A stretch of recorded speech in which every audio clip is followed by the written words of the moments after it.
And they gave him the gifts that they had brought. They brought him 3 gifts. They brought him gold. Gold, which signifies one of the most precious things that they had to offer in those days. Gold, which signified royalty, something that was fit for a king. They gave him gold because it was some of the best that they had to offer. This gold signified that they recognized Jesus to be the King of Kings. They pulled out their second gift, and they pulled out a gift of frankincense. And frankincense at that time was used as an incense offering. In fact, what they believed back in those days is that as had been set out in the old customs and the old rituals, that frankincense was burned on the altars. It was what they thought would take their prayers up to God. And so frankincense, as a gift to Jesus, signified the fact that he was our high priest, that he would take our prayers before God. And so the significance of that was huge. They then gave him probably, and believe it or not, the most expensive gift that they had to give. You see, this is myrrh.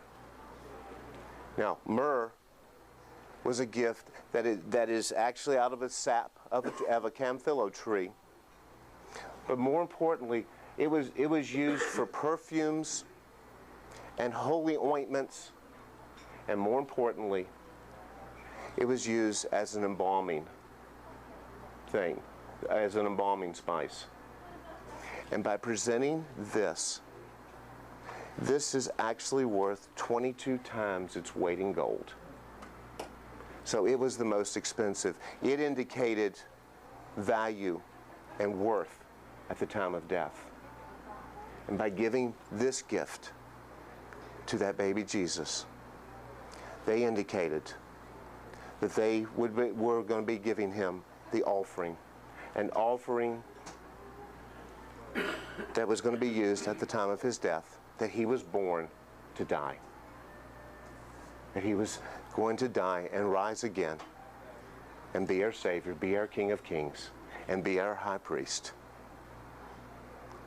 And I never knew the significance of those 3 gifts until I started preparing for this today. And I thought they were just 3 random gifts. I knew gold was important, but I had no idea.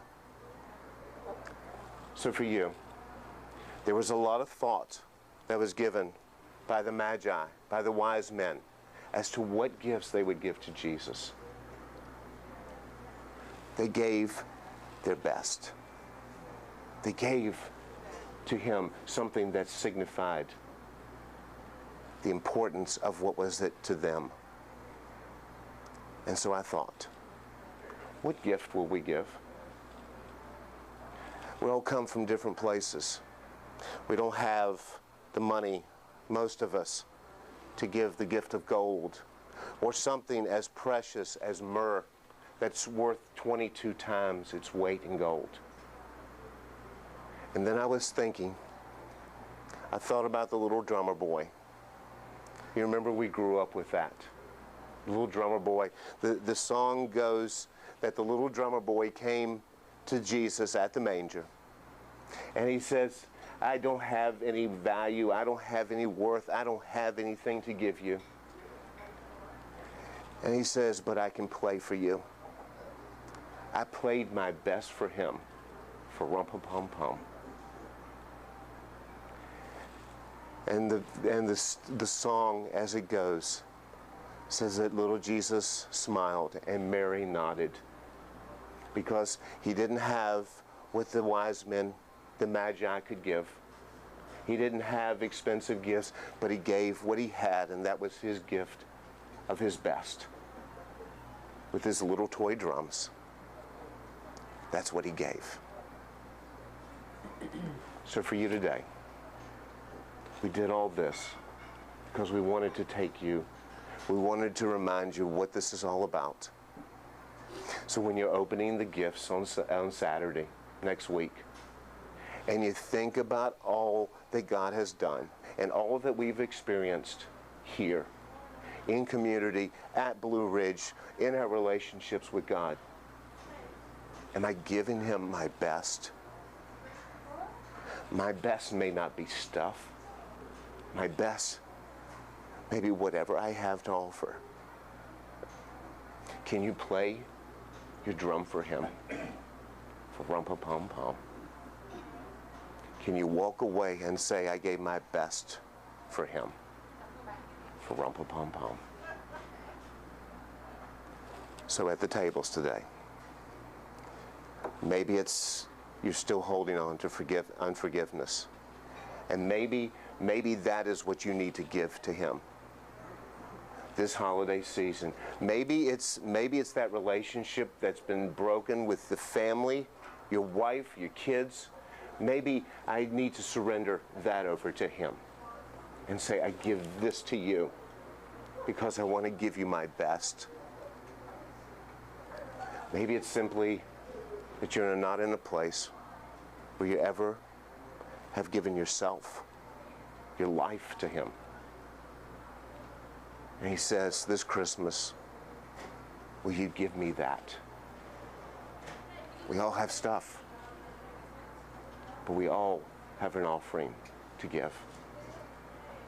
So today, as we talk at our tables, what gift can I give to Jesus this year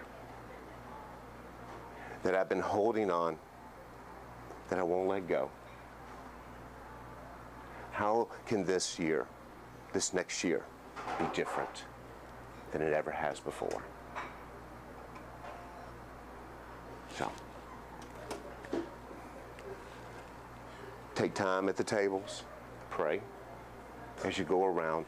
Open up your life to what the possibility is that he could do in this next year. This year's almost gone. It's written in the books. You can't change the past. But the future, tomorrow, later today, is there for you to be given the opportunity to give your best to him. Okay? Ready? 1, 2, 3, go. Okay. Think about this. 3 gifts. I'm sure there were others, but these are the only ones that the Bible refers to. The significance of the gifts that we have to offer at this time.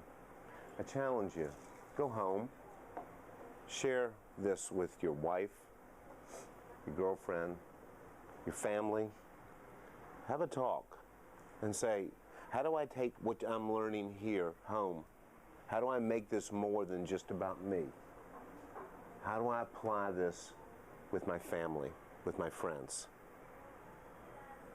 What gift of significance can I give to Jesus this year?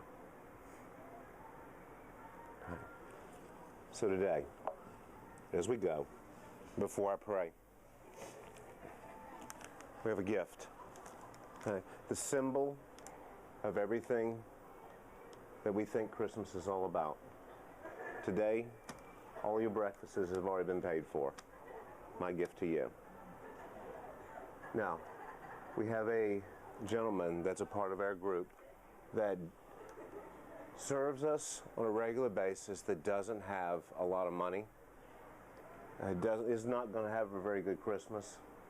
So what I'm asking is, if you feel like it, and if you want to take some money, put it right in there. We'll give it to him for Christmas. Gift giving. It's my offering to Jesus because I'm giving to others. I offer myself, I offer my resources, I offer the things that I have for others. See how we can do that differently this week. So we head into Saturday. Next Saturday, a week away. This could revolutionize Christmas for all of us.